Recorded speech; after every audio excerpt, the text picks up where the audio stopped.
은혜로우신 하나님 아버지, 저희들을 사랑하시는 그 큰 사랑을 다하여 감사를 드립니다.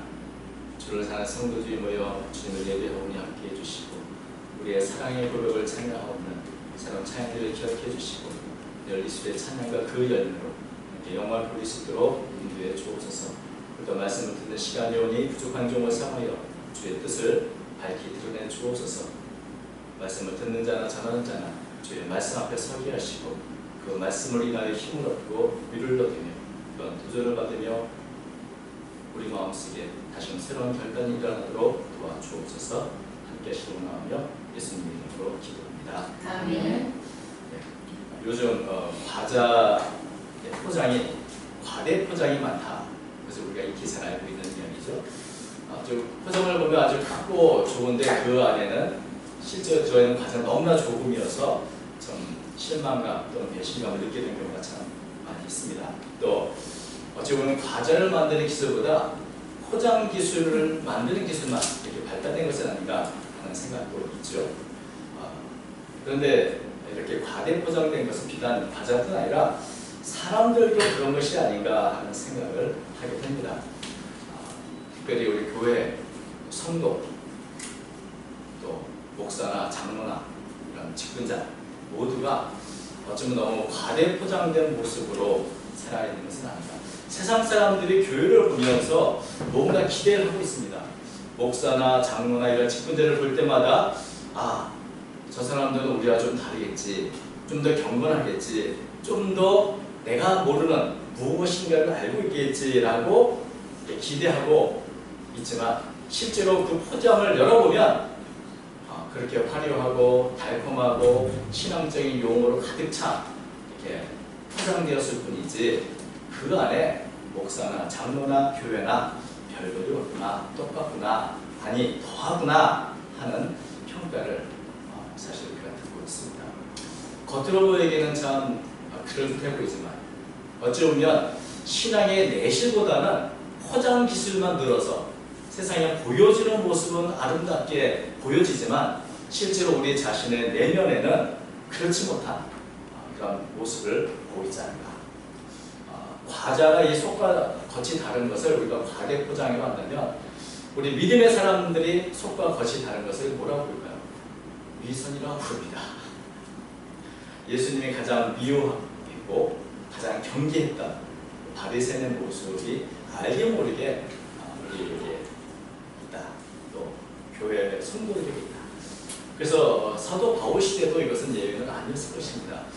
바울은 믿음의 아들 디모데에게 교회다운 교회, 성도다운 성도, 목회자다운 목회자가 되도록 이렇게 편지를 썼습니다. 디모데 전서, 후서를 통해서 우리는 교회다움을 잃어버리거나 성도다움을 잃어버릴 때 다시 한번 말씀 안에서 그 교훈을 받을 수 있습니다. 1절 말씀을 천천히 하나씩 살펴보니까 이렇게 됐습니다. 그러나 성령이 밝게 말씀하시기를 후일에 어떤 사람이 믿음에서 떠나 미혹하는 영과 귀신의 가르침을 따르라 하셨습니다. 성령이 밝게 말하기를 후일에 믿음을 떠나서 미혹하는 영, 귀신의 가르침을 따르는 자가 많은 것이다. 바울이 말한 이 후일은 언제일까요?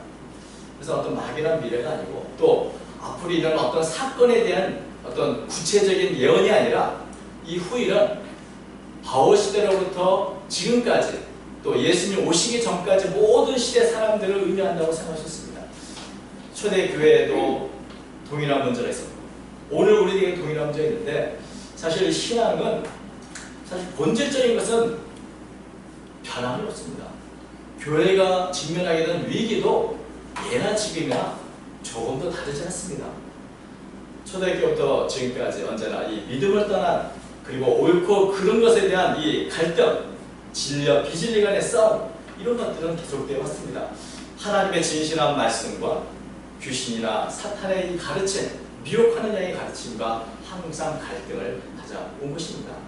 또 우리가 이렇게 사도 바울이 말한 것처럼 미혹하는 영과 귀신의 가르침하면 뭔가 좀 기괴하고 아주 사악하고 아주 공포스러운 어떤 사상을 말하는 것처럼 보일지 모르지만 여러분 이 미혹하는 영과 귀신의 가르침은 사실 우리의 생각과는 다르게 굉장히 합리적이고 굉장히 그럴듯해 보이는 모습으로 우리에게 찾아옵니다.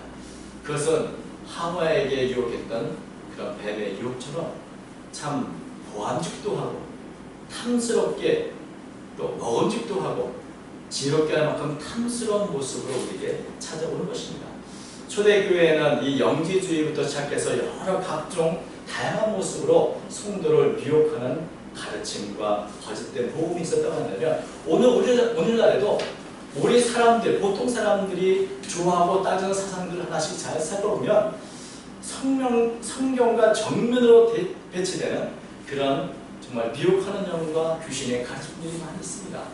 황금 만능주의도 그렇고 또 외모 지상주의도 그렇고 또 남녀 간에 서로 대립하도록 하는 혐오 사상도 그렇고 이런 모든 것들이 사실은 굉장히 위험하고 또 우리 교회를 미혹하는, 성도를 미혹하는 사상이기도 합니다. 저는 많은 문제들 가운데 특별히 낙태 문제는 생명과 관계가 있는 아주 심각하고 중요한 문제인데 여기서 너무나 아무렇지 않게 생각하는 거 보면서 참 많이 걱정이 됩니다. 그런데 많은 사람들이 하나님의 말씀보다는 이런 잘못된 사상이나 거짓된 가르침에 넘어가고 따르고 있는데 그 이유가 무엇이겠습니까? 이런 모든 사상의 어떤 배경에는 궁극적인 것은 영적인 문제라고 볼 수 있습니다. 우리가 진리의 영이신 성령의 음성을 듣지 않고 그저 내가 생각하는 어떤 합리적인 생각이나 또 여러 가지 면에서 내가 옳다고 여기는 내 생각에 맞는 사상을 따르다 보면 우리는 알지 못하는 사이에 하나님의 말씀과 정면으로 반대되는 이 사상에 미혹되기가 쉬운 것입니다. 그래서 이런 잘못된 모든 사상 배후에는 언제나 사탄의 그 영향력이 있다라고 우리는 볼 수도 있습니다. 성령의 인도를 받지 않으면 결국 미혹의 영의 인도를 받게 되고 미혹의 영에 미혹되는 법입니다. 이 미혹의 영에 미혹된 사람들의 모습은 어떤지 이전 이렇게 말합니다.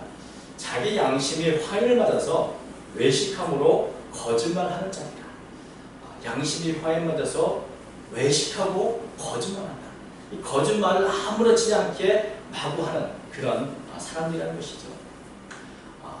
이 화인이라는 것은 우리가 잘 아는 말씀이지만 쇠를 이렇게 달궈가지고 찍는 도장을 말합니다. 이 양심에 화인 맞았다는 그 의미를 두 가지로 이렇게 볼 수 있는데 하나는 짐승이나 노예에게 이것은 자기 소유를 나타내는 그 도장이라. 그래서 이 양심에 화인 맞았다는 이 표현을 공동번역을 이렇게 번역했습니다. 이런 자들의 양심에는 사탄의 노예라는 낙인이 찍혀 있습니다. 그리고 또 하나 이 양심에 화인 맞았다는 의미를 의료적으로 볼 때 이 불도장을 통해 가지고 뜨거운 쇠로 상한 부분을 지져내는 그런 것을 의미하기도 합니다. 그래서 양심에 뜨거운 도장을 찍음으로 해서 양심이 없어지거나 마비된 상태를 말하는 것이죠. 그래서 가톨릭 성경도 이렇게 번역했습니다. 양심이 마비된 거짓말쟁이들의 위선 때문입니다. 그러니까 보면 이 동일한 화인 맞았다는 말을 두 가지로, 하나는 사탄의 노예로 낙인 찍혔다, 또 하나는 양심이 마비됐다, 이렇게 표현을 하고 있는 것을 보입니다. 여러분, 양심이란 무엇입니까? 양심은 하나님께서 우리 마음에 심겨진 하나님의 법이요 율법입니다. 그래서 누구나 양심을 따라 행할 때 우리는 도덕적으로 정직하고 옳게 분별할 수 있고 살아갈 수 있게 되는 것입니다. 그런데 화인 맞은 양심은 이런 양심이 마비되어서 옳은 것과 그른 것을 분별하지 못하게 되고 심지어는 외식하고 겉과 속의 다른 모습으로 살아가도 아무런 양심에 거리낌이 없고 거짓말을 해도 조금도 양심의 가책을 받지 않는 모습으로 나타나는 것입니다. 여러분, 거짓말 해보셨습니까? 거짓말하고 나서 마음이 두근거리고 내가 참 이래서는 안 된다 하는 양심의 가책이 되었습니까? 굉장히 감사한 일입니다. 아직 양심이 살아있다는 것입니다. 여러분, 죄를 짓거나 거짓말하거나 내 마음에 양심의 아픔이 있고 가책이 든다면 그것은 내 양심이 아직 마비되지 않고 살아있다는 뜻이 듭니다. 아직도 분별력이 남아있다는 뜻입니다. 그런데 미혹하는 영과 귀신의 가르침을 따르는 이들은 양심이 마비되고 그래서 스스로 자신이 하나님이 아닌 사탄에 속했다는 것을 드러내는 모습으로 거짓말을 함부로 양심 없이 한다는 것입니다. 그들의 주장하는 것을 딱 보면 아까도 말한 것처럼 어떤 흉측한 것을 주장하는 것이 아닙니다. 아주 보기에 따라서는 합리적이고 고상하고 경건해 보이는 것들을 주장하기도 합니다. 3절 말씀 보니까 이렇게 되죠. 그들이 주장하는 바가 뭡니까? 혼인을 금하고 어떤 음식물을 먹지 말라고 할 때나 음식물은 하나님이 지으신 바니 믿는 자들과 진리를 아는 자들이 감사함으로 받을 것이다. 혼인을 금하고 어떤 음식물을 먹지 마라. 이런 것은 좀 경건해 보이고 고상해 보이는 그런 교훈일 수 있습니다. 그러나 이것은 결코 하나님의 뜻은 아닌 것입니다. 때로는 미혹하는 영과 귀신의 가르침이 굉장히 진보적으로 보이고 또 굉장히 고상해 보일지 모르지만 또 합리적으로 보일지 모르지만 그러나 그것은 하나님의 뜻이 아닌 것들입니다. 혼인을 하지 않거나 혼인을 하거나 어떤 음식을 가려서 먹거나 이런 것들이 중요한 것이 아닌데 마치 이런 것을 통해서 우리가 하나님 앞에 더 경건해지거나 더 아름답게 쓰임받는 것처럼 말하는 것, 이런 것 자체는 결코 하나님의 뜻이 아닌 것입니다. 우리가 뭐 독신으로 살 수도 있고 또 먹고 마시는 걸 아주 철저하게 조절해서 살 수도 있습니다만 그러나 이런 것들이 사람을 거룩하게 하는 것은 아닙니다. 어떤 특정한 일을 내가 열심히 한다고 해서 내가 하나님께 옳게 되는 것도 아닌 것입니다. 만약 이것을 절대적으로 따라야 하는 것으로 강요한다면 그것은 잘못인 것이죠. 하나님의 교훈과 배치되는 또 하나님의 말씀을 왜곡하는 아주 큰 잘못이 될 수 있는 것입니다. 어떤 음식물을 가려 먹거나 또 어떤 혼인을 하지 마라 이런 교훈은 성경에는 결코 찾아올 수 없습니다. 하나님의 나라는 이런 먹고 마시는 것이 아니고 오직 성령 안에 있는 의와 평안과 희락입니다. 중요한 것은 우리는 하나님의 말씀을 그대로 받아들여야 하는데 왜곡되게 마치 더 고상하게 가르치면서 오히려 하나님 말씀을 멀리하게 하는 이런 거짓된 가르침을 우리는 조심해야 하는 것입니다. 최근에 여러분 유튜브를 보면 온갖 거짓말로 가득한 그런 뉴스를 볼 수 있습니다. 정말 양심이 마비된 사람들이 말하는 거짓된 뉴스들이 굉장히 빠르게 전해지고 때로는 이단에서 나온 잘못된 사상들이 마치 진짜인 것처럼 하나의 말씀으로 전해지는 것이 얼마나 많은지 모릅니다. 여러분 유튜브에 있는 나오는 모든 말이든지 영상이든지 그대로 믿지 마십시오. 그 사실 여부를 체크하십시오. 우리가 분별력을 가지고 그 사상이 어디서부터 왔는지를 우리는 분별하지 않으면 겉으로 보기에는 그럴듯해 보일지 모르지만 결국 이런 거짓된 사상은 우리의 정신을 파괴하고 우리에게 혼란과 불안을 가져다 주며 또 우리로 하여금 하나님부터 멀어지게 할 것이기 때문입니다. 하나님께서 주시는 세상의 모든 것들은 다 선하고 아름다운 것이다. 하나님을 바라보는 마음으로 모든 것을 기쁨과 감사로 받는 것이 옳은 것입니다. 4절과 5절 말씀이 이렇게 말합니다. 하나님께서 지으신 모든 것이 선하며 감사함으로 받으면 될 것이옵나니 하나님의 말씀과 기도로 거룩하여져. 하나님은 이미 우리에게 필요한 모든 것을 주셨습니다. 모든 것을 선하게 지으셨고 하나님이 주신 모든 것을 어둠이 조금도 없으시고 모든 것을 정결케 해주시는 분입니다. 그리고 우리는 이 모든 것을 감사함으로 받을 수 있습니다. 특별히 우리가 하나님께 나아가기 위해서 말씀과 기도로 우리는 더욱더 거룩함으로 나아갈 수 있는 것입니다. 하나님 앞에 어떤 모습이 거룩한 것인가? 혼인의 여부나 음식이 아니고 내가 하나님 앞에 말씀과 기도를 통해서 하나님께 가까이 나아갈 수 있게 된 것입니다. 말씀과 기도는 은혜를 받는 은혜의 방편, 아주 중요한 방편입니다. 우리는 말씀과 기도 없이 거룩해질 수 없고 말씀과 기도 없이 누구든지 경건해질 수도 없습니다. 우리는 말씀과 기도를 통해서 하나님의 은혜를 깨달을 수도 있고 우리 마음속에 충만한 하나님의 은혜를 받으실 수도 있는 것입니다. 은혜의 방편인 이 말씀과 기도로 우리는 더욱더 하나님의 뜻을 알 수도 있고 또 하나님의 뜻을 이루어갈 수도 있는 것입니다. 어떤 세상적인 교훈이 아니라 가장 중요한 말씀과 기도, 이것이 우리로 하여금 하나님 앞에 더 경건하게 더 거룩하게 나아가도록 해주시는 것입니다. 6절을 계속 말하기를 네가 이것으로 형제를 깨우치면 그때 예수의 좋은꾼이 되어 믿음의 말씀을 네가 따르는 좋은 교훈으로 양육을 하리라. 거짓된 교훈은 항상 고상하고 위대하고 새로운 진리처럼 자신을 위장해서 믿음이 연약한 자들을 넘어뜨립니다. 그러나 이 모든 것을 우리는 말씀과 기도로 분별해야 합니다. 만약에 이런 사상을 분별하지 않고 무조건적으로 받아들인다면 결국 우리는 자꾸만 하나님 왜곡된 하나님의 말씀을 들음으로 해서 점차 하나님과 멀어지게 될 것입니다. 그렇기 때문에 우리는 세상에 재미나고 또 유익해 보이는 여러 철학과 잘못된 세상에 미혹되지 않도록 주의해야 하는 것입니다. 사실 이 세상에는 하나님의 말씀보다 더 재미있는 이야기와 철학들이 많이 있습니다. 재미있는 신화와 철학의 이야기들, 또 그 가운데 어떤 좋은 교훈을 말씀을 얻을 수도 있습니다. 그러나 중요한 것은 그 속에는 영원하고 궁극적인 진리는 찾을 수 없다는 것입니다. 사도 바울은 이런 사상에서 속히 벗어나라고 명령합니다. 7절 망령되고 허탄한 신화를 버리고 경건에 이르도록 네 자신을 연단하라. 이 망령됐다는 말은 하나님 알지 못한 불경스럽다는 뜻입니다. 허탄하다는 말은 늙은 여자를 의미하는 말인데, 그래서 공동번역은 이것을 이렇게 번역했습니다. 늙은 아낙네들이나 좋아하는 속된 이야기들을 물리치시오. 나이 많은 할머니가 전해주는 이야기들은 다 재미있고 또 그러나 그 가운데는 잘못된 미신으로 가득 찬 이야기들이었습니다. 듣기는 재미있지만 그 안에 궁극적인 진리는 없는 것입니다. 특별히 디모데가 살겠던 이 에베소는 세계적으로 유명한 아데미 여신의 신전이 있고 여러 신화와 그 신화 속에 나오는 여신과 남신들이 막장 드라마 같은 그런 로맨스가 있는 정말 재미있는 얘기도 가득 않습니다만은 그러나 그 안에 우리의 믿음을 성장시키는 데는 조금도 도움이 되지 않는 그런 이야기인 것입니다.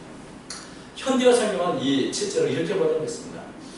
공허한 이론과 저속한 신화나 전설을 가지고 논쟁하면서 시간을 낭비하지 마시오. 그대의 시간과 힘을 영적인 성장으로 훈련하는 데 사용하시오. 저도 영화를 무척 좋아하지만 여러분 재미있고 또 우리가 참 중독에 빠질 만큼 좋아하는 그런 이야기들이 어찌 보면 그 안에 궁극적인 진리가 없다. 그래서 이런 잘못된 사상이나 신화가 아니라 내가 하나님 앞에 어떻게 하면 올바로 설 수 있는가, 여기에 관심을 더 많이 기울이고 노력을 해야 할 것을 사도 바울은 우리에게 가르쳐주고 있는 것입니다. 어떻게 하면 우리가 하나님 앞에 온전히 설 수 있을까? 여기에 우리의 관심이 있어야 한다는 것입니다. 그래서 경건에 이르도록 연단하라는 말입니다. 경건에 이르도록 훈련하라는 말입니다. 경건이란 무엇입니까? 우리가 하나님의 품성이나 인격, 하나님의 형상을 닮아가는 그 과정을 가는 것입니다. 우리가 예수를 믿고 하나님의 자녀가 되었지만 이제는 우리가 그 하나님의 성도로서 그 거룩한 삶에 알맞는 그 거룩한 신분에 알맞는 삶을 살아야 할 책임이 있는 것입니다. 그것은 훈련으로 되었습니다. 어느 날 갑자기 내가 거룩해지는 것이 아니고 이제 하나님의 자녀가 된 모든 사람들은 성령 안에서 조금씩 우리 자신을 훈련시키며 하나님 앞에 더 가까이 나아갈 책임이 있는 것입니다. 바로 성화의 과정을 우리는 가져야 하는 것입니다. 사도 바울은 어떻게 경건에 이르는가를 구체적으로 말하지 않나. 그것은 마치 운동선수와 비슷하게 할 것을 말해주는 것을 보게 됩니다. 8절 말씀 보니까 육체의 연단은 약간의 유익이 있으나 경건은 범사에 유익하니 금생과 내생의 약속이 됩니다. 운동선수가 어떻게 자기 자신을 조절하고 어떻게 연습하고 훈련하는가, 그것을 잘 보면 우리가 경건의 훈련을 어떻게 하는가 하는 것을 우리가 배울 수 있습니다. 운동선수가 하루 먹는 것도 조절하고 또 스스로 여러 가지 기술도 익히고 반복적으로 훈련함으로 해서 근육을 키워가고 또 여러 가지 힘들고 어렵지만 매일같이 쉬지 않고 함으로 해서 그 기량이 단련받는 것처럼 경건의 훈련도 그렇다는 것입니다. 매일 기도하고 매일 말씀을 묵상하고 날마다 성령의 음성을 듣고 날마다 이 말씀 내 생활에서 실천하도록 하는 것, 이것이 중요한 것입니다. 운동선수가 말로만 훈련한다고 그런 근육을 키울 수는 없을 것입니다. 경건의 훈련도 우리가 말로만 그저 아름답게 내 자신을 포장한다고 해서 내가 경건해지는 것은 아닌 것입니다. 날마다 운동선수처럼 실제로 그 말씀을 실천하고 그 말씀을 돌아보고 반복적으로 내게 주신 말씀을 따라 실천해 나갈 때 조금씩 우리의 영적인 근육도 커지고 또 영적인 기량도 발달하게 되는 것입니다.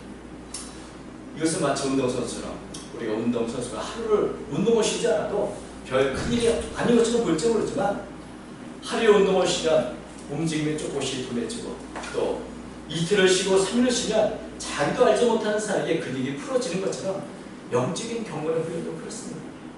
날마다 빠지지 않고 늘 쉬지 않고 계속해서 훈련을 해야 우리는 영적인 능력을 얻게 되는 것입니다.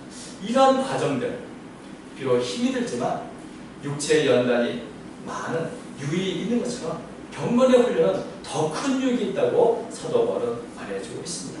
사실 이 육체의 유익은 이 세상에 살 동안 우리가 이 신체적인 건강을 누릴 수 있지만 그러나 결국 육체적인 훈련은 육체적인 면에만 국한되는 겁니다. 그러나 경건은 우리의 모든 삶에 좋은 영향을 끼친다고 사도 바울은 말해주고 있습니다. 경건한 삶은 범사에 유익하다. 우리의 삶의 모든 것에 모든 일에 그 영향을 끼친다고 하는 말씀인 것입니다. 그것은 심지어 현재의 삶에만 국한된 것이 아니고 금생과 내생에도 약속이 있다.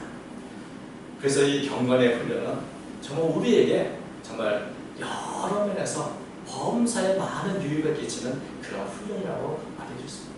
이 땅에서도 하나님의 뜻을 따라 살게 할 뿐만 아니라 오고 오는 영원한 세계 속에서도 우리로 하여금 하나님의 온전히 인생을 허비하지 않고 살도록 하는 그런 영향을 준다는 것입니다. 그래서 이런 경건의 훈련에 최선을 다할 것을 사도 바울은 우리에게 권면해주고 있는 것입니다. 구절은 말하는 미쁘다 이 말입니다. 모든 사람들이 받을 만합니다. 이를 위하여 우리가 수고하고 쓰는 것은 우리 성령과 살아계신 하나님께 드립니다. 곧 모든 사람, 특히 믿는 자들의 구주시다. 사도 바울 그리고 디모데 그 모든 믿음의 사람들이 하나님 앞에 자신을 온전히 세우기 위해서 수고하고 힘쓰고 있습니다. 주님을 바라보며 어찌하든지 하나님께 더 가까이 나아가기 위해서 노력하고 있습니다. 왜냐하면 이것이야말로 가장 값진 일입니다. 이것이야말로 가장 고상한 일이기 때문에 그렇습니다. 세상에 저는 여러 유혹들이 아무리 고상해 보일지라도 우리로 하여금 한 온전히 서게 하는 이 경건의 훈련만큼 고상하거나 아름다운 것은 없는 것입니다. 말씀과 기도, 우리 자신의 내실을 키우고 하나님의 뜻을 분별하고 날마다 그 말씀의 뜻대로 살아가는 이 삶, 이것이야말로 우리가 추구해야 그리고 우리가 언제나 잊지 말아야 할 가장 중요한 것입니다. 사도 바울은 이것을 다른 형제들에게도 가르치고 말합니다. 너는 이것들을 명하고 가르치라. 우리 안에 있는 거품들을 좀 거두어내시기 바랍니다. 우리가 진실하게 하나님 앞에서 내 자신의 모습을 진실하게 돌아보시기 바랍니다. 진실하게 말씀과 기도로 내면의 경건을 추구하시기 바랍니다. 성도로서 성도답게 사는 것, 교회가 교회다워지는 것, 직분자가 직분자답게 살기 위해서 우리는 언제나 영적인 긴장을 잃지 않고 내 안에 있는 거품을 다 걷어내고 진실한 모습으로 말씀과 기도에 집약해야 할 줄로 믿습니다. 경건의 연습은 우리의 삶에 유익한 변화를 가져옵니다. 우리가 아무리 자신을 아름답게 포장한다 할지라도 우리가 내실이 차지 않으면 그것은 위선에 불과한 것입니다. 명실상부한 성도의 삶을 우리는 살기 위해서 날마다 경건의 훈련을 잊지 않으시기 바랍니다. 하루 하나님의 말씀을 얼마나 읽고 묵상하고 또 그 말씀을 실천하면서 얼마나 노력하고 계십니까? 1년 전과 지금을 비교할 때 여러분의 영적인 훈련은 얼마큼 진전되어 있습니까? 작년보다 더 올해는 더 많은 영적인 능력을 겸비하고 있는지 스스로를 돌아보시기 바랍니다. 이제 더운 여름 시간, 이제 여러 면에서 말씀과 기도에 힘쓸 때가 더 다가왔습니다.